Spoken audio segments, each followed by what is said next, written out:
Ya, oke. Masuk. Oke. Sudah. Kita swab. Aman. Ya oke, selamat sore teman-teman. Masih ketemu di kesempatan sore hari ini kita ketemu di sosis sosok istimewa Salatiga. Sosok istimewa hari ini mas karena hijau gitu ya, hijau kemudian seger lah gitu dan Salatiga banget sih ya, Salatiga yang seger seperti ini. Di 19.15 yang pengen jalan-jalan ke sini di Suling. Suling itu mana mas kamu menjelaskan? Sebelahnya Ramayana. Oke. Belakangnya Ramayana itu terus sorry nggak ada pelangnya karena emang karena Tidak benar kan? bukan juga karena memang tempat ini banyak dikunjungi supaya tidak terlalu ramai Dan private gitu. supaya buat diskusi. Tuh, selain ngopi, ini ada gelas-gelas kopinya. Kemudian di sini juga bisa nginap mas ya. Oh iya, ada Private. BNB-nya. Oke, sore hari kita ketemu sama pemiliknya langsung Mas Tito, gitu ya. Mas Tito, tadi teman-teman mau wawancara siapa Mas Tito? Mas Tito Karnavian. Nah, ini Tito yang berbeda. Mas Tito yang berbeda. Tito Satrio namanya, dia adalah arsitek, gitu ya, basicnya arsitek, kemudian juga bergerak di salah satu anggota komite kreatif ya, komite kreatif ya, Kota Salatiga. Oke, Mas Tito, selamat sore. Selamat sore, Mas. Sehat ya? Puji Tuhan, sehat. Satunya ini yang berbrewok, jadi sebenarnya nggak butuh masker ini. Ya Mas Diki. Gimana kabarnya Mas Diki? Oke Mas Tito, kita berbicara tentang Salatiga nih, secara makro dulu, secara besar. Kita sering kenal Salatiga itu ada trifungsi. Kota pendidikan dan kota olahraga, kota perdagangan dan jasa, kota transit pariwisata di dunia. Kita sekarang pengen bergerak menjadi kota pariwisata. Masih pasca Mas trifungsi ini disempatkan di kota Salatiga bagaimana? Kalau mau bicara tentang trifungsi itu, kita akan melihat basicnya, lokasi, geografisnya. Bicara tentang geografisnya Salatiga, di mana dia satu kota. Saya akan melihat dari sisi transportasinya dulu. Kita berada di antara Solo, kita Semarang. Of course, kita ada di tengah-tengahnya. Terus kota mana aja yang mendekati Salatiga sih? Yang ada di Jogja. Alright. Kita punya jalan tol. Kita punya jalan tol yang ke arah nanti dibangun juga akan melewati Salatiga. Kalau sebagai kota transit, saya rasa itu sangat tepat. Masih relevan dengan kondisi pariwisata. Kita lihat altitude-nya. Ketinggian kita ada di 600 sekian 825 meter di atas permukaan laut. It means kota ini sangat nyaman buat ditinggal, nggak panas. Tapi perkembangan kota ini harus ada sedikit lebih dikembangkan lagi karena sekarang mulai panas ya. Mulai harus ada perencanaan tata kota yang lebih karena potensi ini kalau ditinggalkan itu akan membuat kita menjadi tidak nyaman. Berikutnya tentang kota yang intelijen dong. Semua orang tahu lah maksudnya siapa pasti. Profesor Tito siapa kan? Profesor jauh banget. Saya bukan profesor, saya hanya praktisi. Kebetulan saya itu arsitek sekolah saya, jadi saya melihat semuanya secara makro, except building. Karena kalau di building saya akan melihat secara perkotaan, secara makro saya lihat seperti itu. Intelijen. Makanya ada hal-hal yang harus kita citrakan karena kita bilang intelek berarti dia pintar, berarti dia cerdas, berarti dia berwawasan juga. Alangkah baiknya kalau misalkan ada beberapa tempat di Salatiga ini mencerminkan sesuatu tentang itu. Bicara tentang perkotaan adalah bicara tentang bagaimana wawasan penghuni kota. Bicara tentang tamu, kita akan bicara tentang bagaimana tamu melihat Salatiga itu. Dan bayangin aja, tiba-tiba kalau kita punya kota, terus muncul state view atau sculpture yang bentuknya itu enggak telek. Apa pandangan orang tadi? Itu akan gugur dengan sendirinya ya. Berarti harus diterjemahkan. Harus diterjemahkan berupa perencanaan yang bersifat.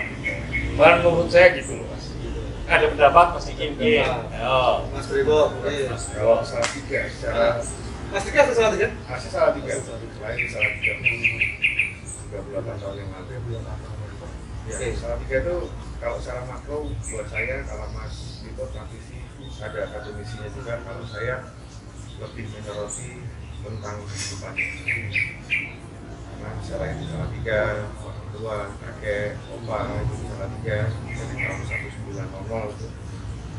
Cerita salah tiga itu buat saya ada satu slogan di negara kita, Bhinneka Tunggal Ika.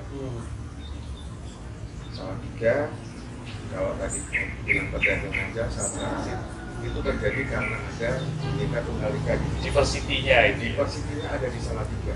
Dan justru dari sejarah itu kita lihat Salatiga berkembang. Orang mau tidak mau itu ke Salatiga. Memang jadi kota tujuan saja. Walaupun hanya kalau ngomong transit gitu kan. Tapi mereka berhenti kok gitu.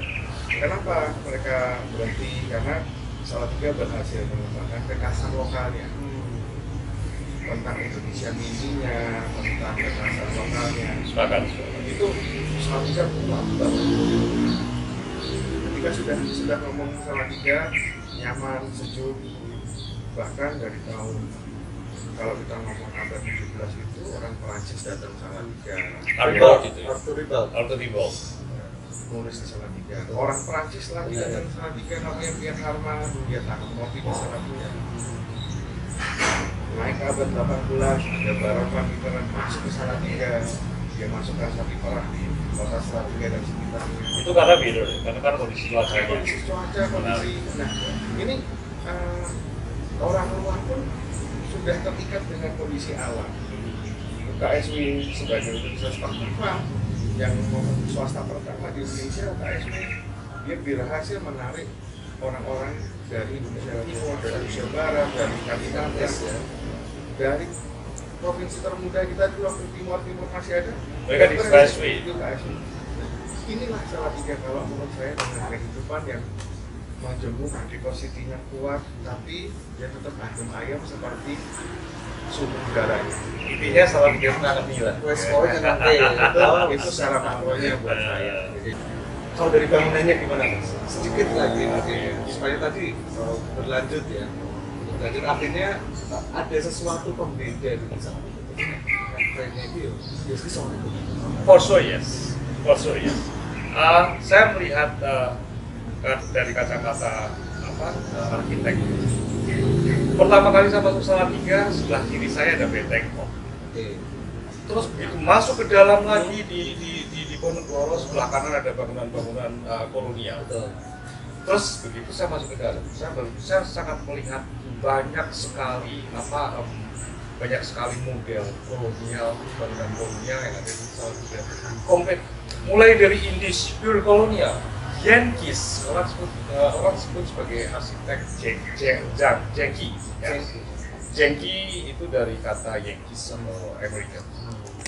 Udah itu ada juga yang ada Art Deco yang lebih memunculkan bangunan-bangunan kolonial dengan tambahan-tambahan batu alam dan unsur-unsur alam. Belum lagi jadi Salatiga itu berkomplek secara heritage. Nah, ini sebenarnya PR-nya kita generasi muda untuk melihat sebagai aset yang harus dijaga. Tapi ya itu juga tergantung dari sebenarnya bagaimana pemerintah menyikapi ini ya.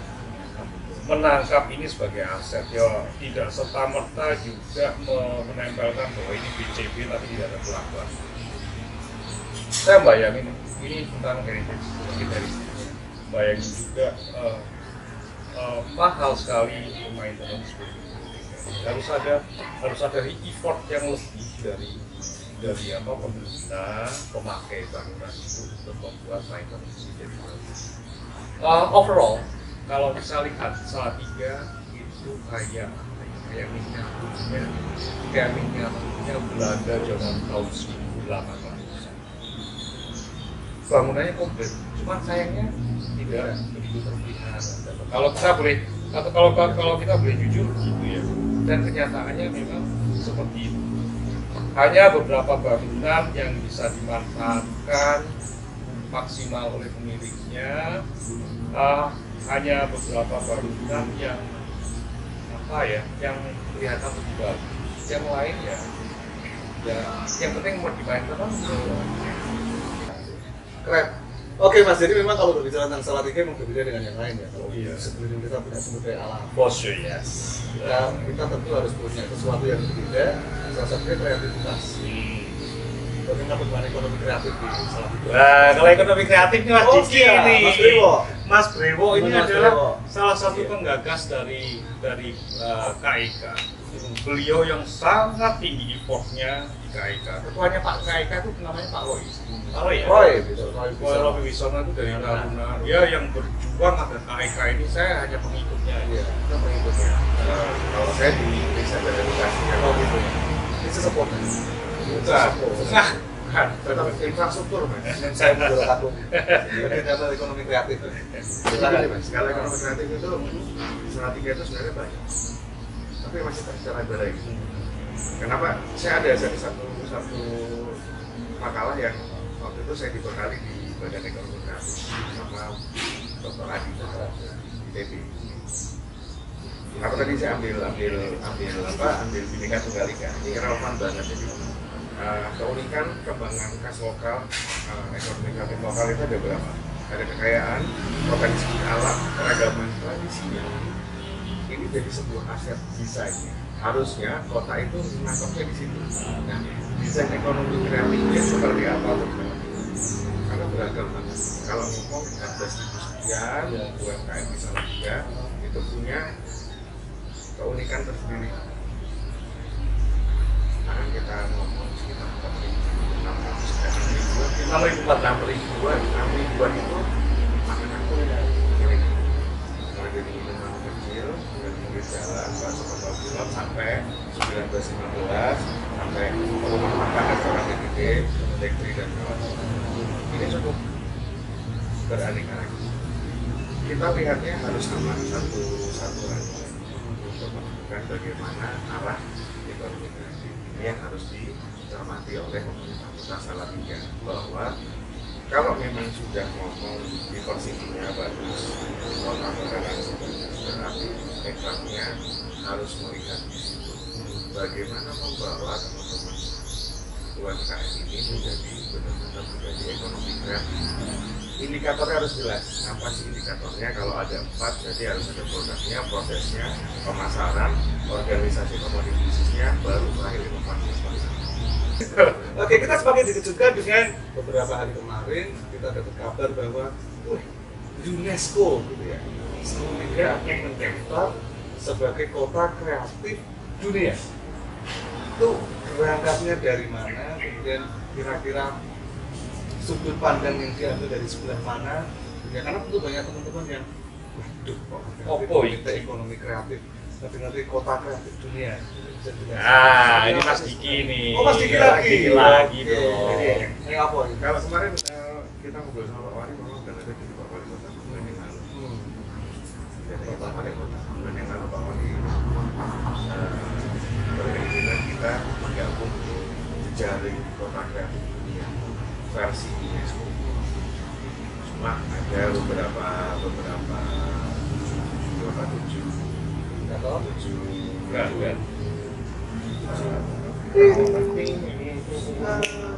tujuh kategori. Kategori.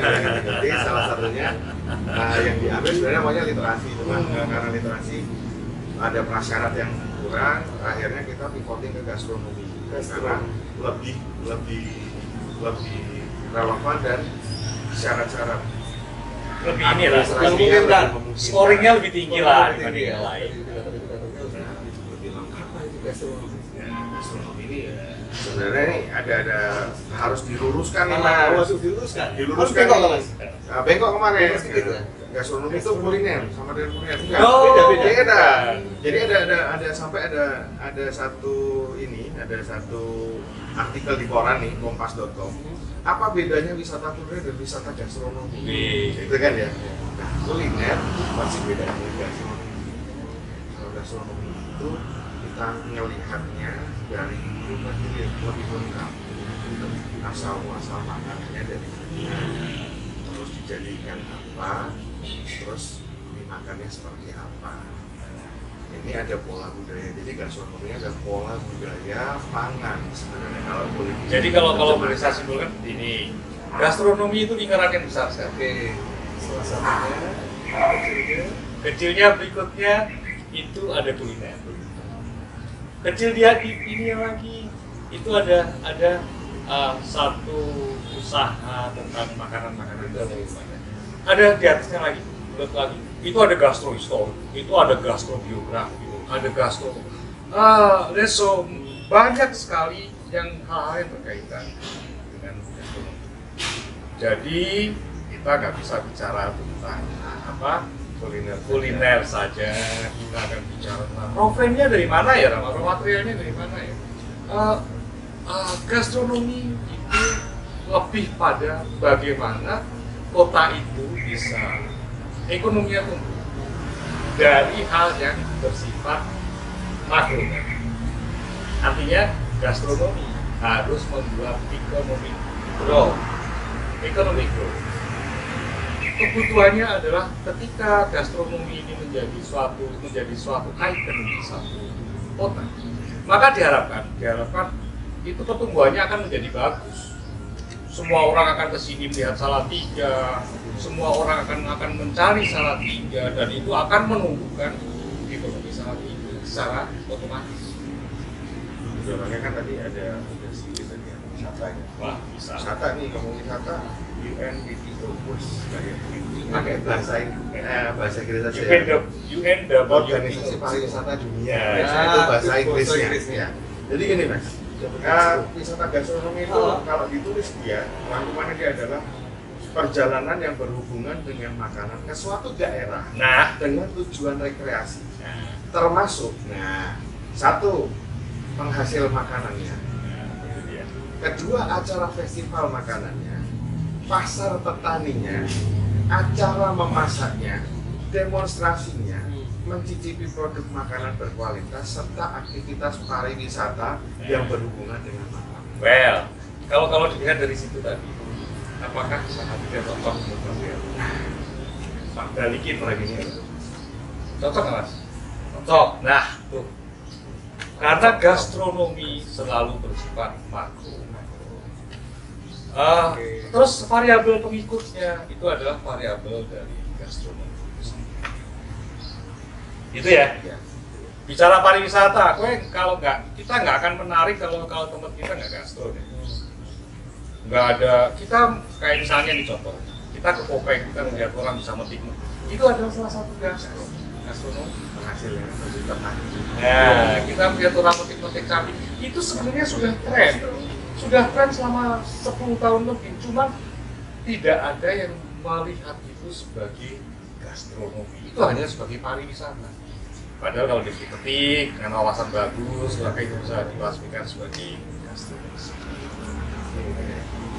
ada gastronomi secara makro. Di Hilir.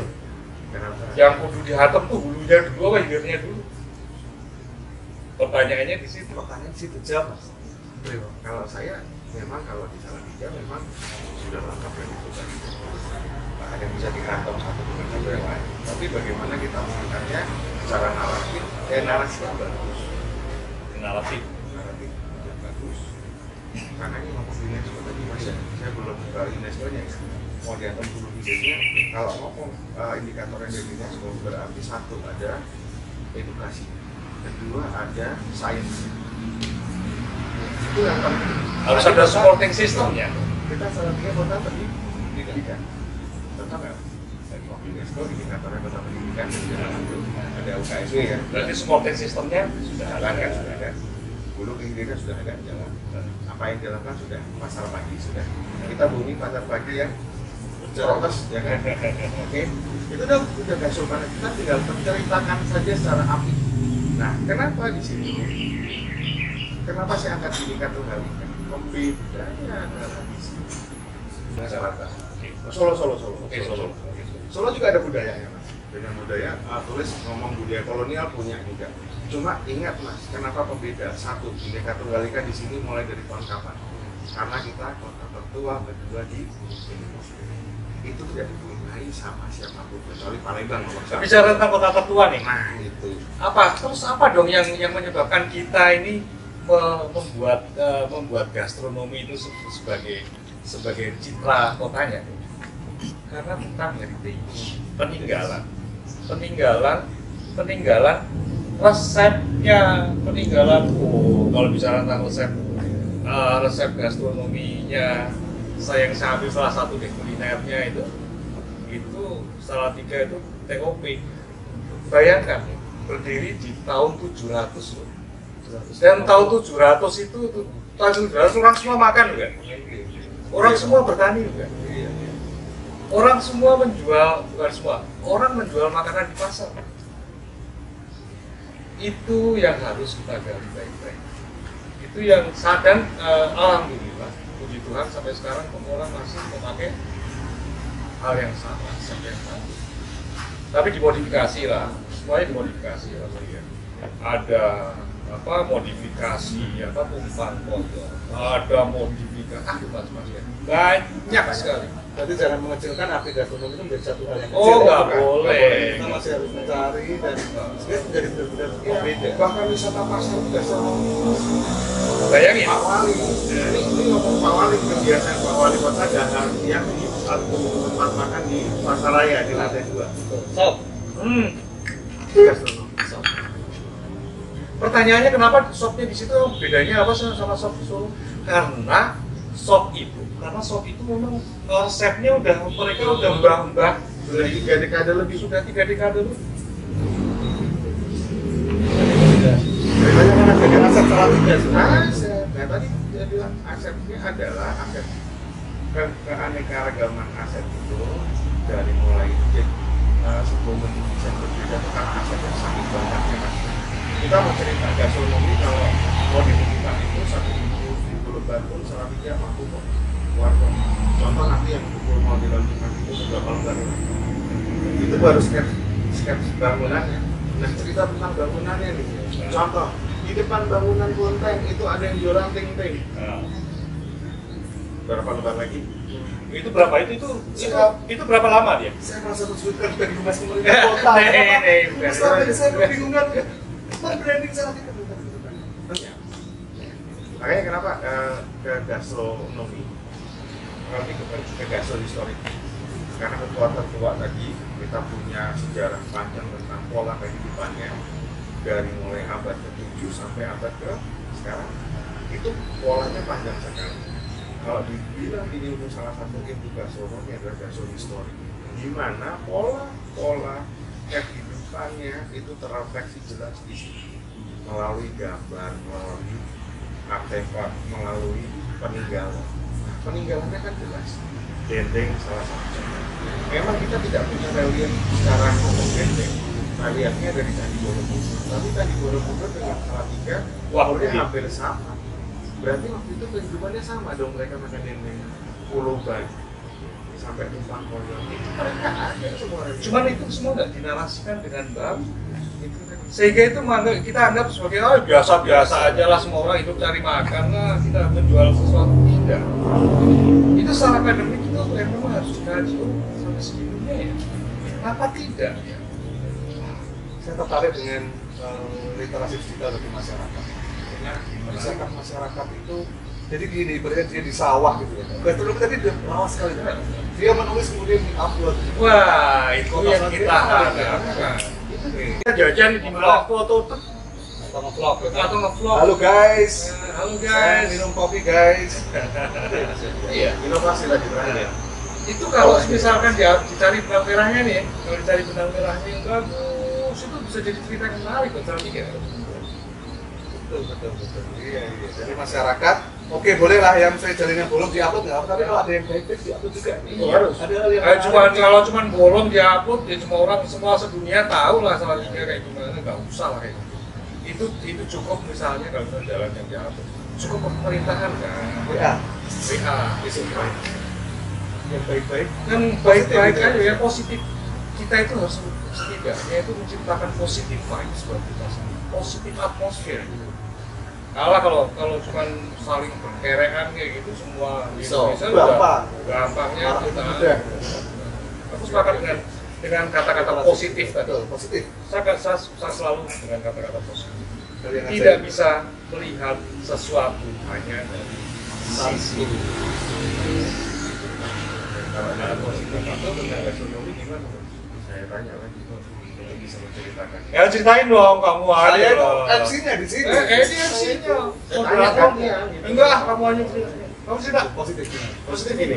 Kalau kita makannya baik, otomatis itu badan sehat. Di sana incorporate. Sano. Kalau makannya nggak sehat, jangan harap badannya sehat. Punya pikiran positif. Lo nggak boleh gitu, nggak boleh gitu. Ini makan sehat mas. Ini ada program pemerintah ya. Kita dari dinas pendidikan paling ada programnya mereka adalah tentang pemahaman makanan bergizi. Gastronomi mas, makanan bergizi. Ya kita ngomongin jadi makanan sehat, makanan bergizi. Itu akan menjadinya minimal kalau kita inline dengan pesanan korporat tadi. Ini bukan berarti bahwa orang yang tidak makan bergizi itu negatif, tidak. Bukan. Ini lebih ke bagaimana peran gastro terhadap kehidupan pola masyarakat. Menarik sekali. Positif ya, Iya. teman-teman siapa saja bisa berkontribusi ya. boleh dong, sangat boleh dong. Jadi kadang-kadang kalau misalnya ada yang ngomongnya nyinyir kayak itu kurang makan, ini jelas kurang bahagia, sehingga pikirannya negatif. Hashtagnya bisa dibilang, ayo tambah makan gitu ya. Positif dong. Positifnya jangan kurang makan, tapi hashtag tambah makan gitu. Jadi tadi Itu dari Diki ya, tadi quote-nya dari Om Diki ya. dan saya korporasi Iya. itu semua pihak anu ya, Mas, ya. Harus aktif Bisa berkontribusi. kita juga masyarakat bisa sangat berkontribusi positif dengan penciptanya. Salatiga ini kecil loh. Kecil. Salatiga itu cuma 196.000 sekian. Bayangin, 196.000 sekian. Kulinernya berapa nih? 6.000. Nah, 178 kalau nggak salah. 6.000 dibagi 6.000 33 lah. bayangin, satu orang, setiap 32 orang, 32 orang penduduk Salatiga itu punya satu warung. Satu warung. Makan. Serem ya. Serem nggak? Kenapa mereka masih bisa hidup? Harusnya dengan persaingan dan competitiveness kayak gitu ya. Ya sekarang kayaknya saya lihat karena COVID kemarin itu trennya agak turun. ya, Agak turun. di semua Agak turun. Tapi saya yakin guys, kita harus tetap bertahan ya, tetap nambah terus itu. Coffee shop ini nambah, ini nambah. Data di atas kertas kan kelihatannya trennya menurun, tapi nyatanya enggak. Kenapa? Pertanyaannya. Karena salad dari 32 banding 1 tadi, itu semuanya bukan orang Salatiga kok yang makan di sini. kuning telurnya Kuning telurnya di Salatiga dong. Putihnya tuh Semarang, Solo. Semarang masih. Sebut saja kabupaten kota. Sebut saja kota sebelah mas. Oke, sebut saja kota sebelah itu kan juga akan datang lagi ke Salatiga. Dan memang di 1915 ini juga, itu kan kebanyakan juga yang datang malah dari luar semua. Dari Semarang, Solo, Jogja. kalau IPM kita tertinggi se-Jawa Tengah. IPM kita tertinggi. Tertinggi dong, 80. Jadi yang lain turun mas. Jadi kita hanya naik 0,02 tapi selama COVID kemarin yang lain turun. Kita naik. Kita kan sebelumnya nomor 2. Kita naik 0,02. Itu juga salah satu bukti. Bukti bahwa Salatiga ini memang gastronya bagus banget. Potensinya tuh keren banget untuk gastro. Oke. Itu salah satu indikator. Indikator yang kedua ya karena memang saya nyaman di Salatiga. Nyaman di Salatiga. Benar ya. Oke, selama ini kita mengenal. Oke, Mas Tito. Sebelum kita akhiri. Lovable City. Layak dicintai, layak ditinggali. Ada harapan-harapan apa nih dari Mas Tito? Dan saja kalau beberapa waktu yang lalu kita ngobrol-ngobrol kan, Salatiga itu nggak butuh uang. yang penting bisa jalan-jalan yang asik. Menurut jenengan kayak apa? Oh iya, of course. Jenengan pelaku-pelaku Kita kayak bicara Salatiga, itu kita bicara tentang kota kecil yang super cute. sejuk, yang nyaman. Perkembangan kota itu tidak bisa disalahkan. Urbanisasi itu adalah salah satu racun dari itu banyak sekali ya teori tentang itu, burn smart dan lain-lain. Sebenarnya terus caranya bagaimana dong supaya Salatiga ini tetap bagus, tetap ya semuanya dengan perencanaan yang sustainable, berkelanjutan. Tanpa perencanaan yang berkelanjutan, saya rasa semua juga sia-sia. Apa yang harus dibikin? Yang harus dibikin adalah master plan yang akan dibikin ini menjadi buku suci bagi perencanaan ke depan. Nah, begitu ini dibikin buku suci ini, rujukan ini dibikin, maka semua perancangan yang akan ke depan, perancangan berbeda ya. Perencanaan itu lebih makro, perancangan lebih mikro. Perencanaan itu arahnya ke kawasan, perencanaan lebih ke perancangan lebih detail. Kita misalnya bicara tentang kawasan Jenderal Sudirman nih, dibikin perencanaannya. Ini seharusnya menjadi patokan bagi perancangan area Jenderal Sudirman. Apalagi misalnya kita sudah punya tema yang bagus, walkable city. Walk itu pelaku, Apple itu gampang. bisa, berarti penak belum pelaku. Nah, apa dong kriteriumnya? Apa kriteriumnya? Uang melaku ki ra penak nek kepanasan. Terlalu panas juga enak. Orang melaku susuan juga enggak benar. Orang melaku di balbel sangat angkot juga enggak enak. Ada strategi dong. Kita bikin master plan tentang kota itu. Harus gimana sih transportasi, harus kayak gimana sih, variabelnya apa dong? Ada orang, ada jalan, ada transportasi, ada peneduh itu gimana dong hitungnya? Ada namanya hierarkis, teori hierarkis adalah teori tentang menghitung oksigen. Nah, apa? Ini adalah tentang bagaimana membuat kota itu tercukupi oksigen. Bisa dilihat dari apa tuh mas? Jumlah penduduknya? Dari jumlah penduduk dibanding jumlah tanaman. Oh gitu. Salatiga sekarang? Oh, less than. Oh masih kurang. Sangat jauh. Jauh. Apa area itu? PR-nya besar Salatiga. Dari walkable city bisa mencukupi itu. Nah, karena kita menuju ke walkable city, maka yang harus kita perhatikan adalah bagaimana kecukupan oksigen dari orang yang berjalan di Salatiga. Ini nggak sih? Pelaku mumpung kuno sambil menikmati bangunan-bangunan yang sudah dibangunnya ke depan ya, dengan tema-tema yang menarik. Iya. Terus bagaimana dong? Masa hijau-hijau tuh orang ngabang barang dong? Ada tanaman dong, ada tanaman bunga dong. Emang ada yang ngalahin itu tanaman bunga dan hijau itu dibanding building? Building itu adalah menurut saya sebenarnya ini akan opposite dengan teori adalah pelengkap dari nature, bukan nature pelengkap dari building. Oke, terakhir dari Mas Didi. Satu kata aja, satu kalimat ya. Satu kalimat. Takutlah menjadi sama dengan Nah, jadilah beda kalau ingin jadi legenda. Jadilah unik kalau ingin menarik. Yes. Let's be positive. Nah, Itu ya Mas ya. betul. Kita takutnya adalah Let's be positif. positive. Dan kita semua harus bersama-sama membangun kota ini. Jadi masyarakat kota Salatiga silakan untuk bisa diangkat apa saja yang ada itu. Nanti kami dari pemerintah ataupun dari komite ekonomi kreatif ya, bisa menerima itu saja. menjadi sebuah masukan-masukan untuk perkembangan kota ini. Karena kota ini Oke, Ya. itu Mas Tito. Ya. Next kita akan lanjut lagi, tapi mungkin dengan tema yang lain atau lebih memperdalam apa yang disampaikan tadi. Untuk yang kali ini podcastnya cukup dulu, gitu ya. Itu Mas Beriwa ya, cukup ya. Kita lebih positif, terus semangat, dan kota ini adalah milik kita. Terima kasih. See you next. Salam. Salam juga. Stay positive. Stay positif. Saya kreatif gini. Oh kreatif gini ya. Stay positive.